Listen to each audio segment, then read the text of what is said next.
Hi guys, dahil holiday naman ngayon, so pahinga naman tayo sa pagluluto. Eto, lalaro muna ako guys. So ito nga yung pinaka-favorite kong laruin noon pa. Mapa PC or PlayStation, itong Sims, The Sims. So ito nga guys, gagawa ka ng character mo. Ayan o, iisa-isahin mo yan guys.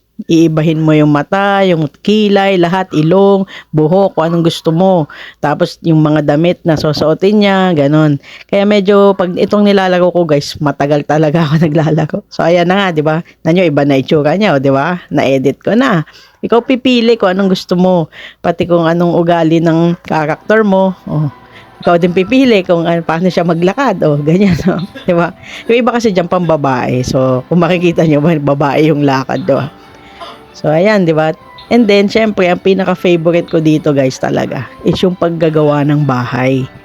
E bibigyan ka naman ng budget for that.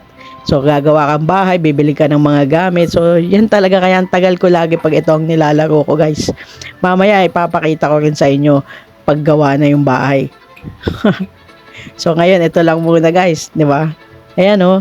Diyan ako tumatagal dyan yung pagpapaganda ng bahay. Tsaka syempre babadgetin mo lang yung pera na binigay sa'yo. Tapos bibili ka ng mga gamit. And then syempre pagtatrabahuhin mo yung ginawa mong tao para kumita ka. It's like everyday living guys. Bye bye!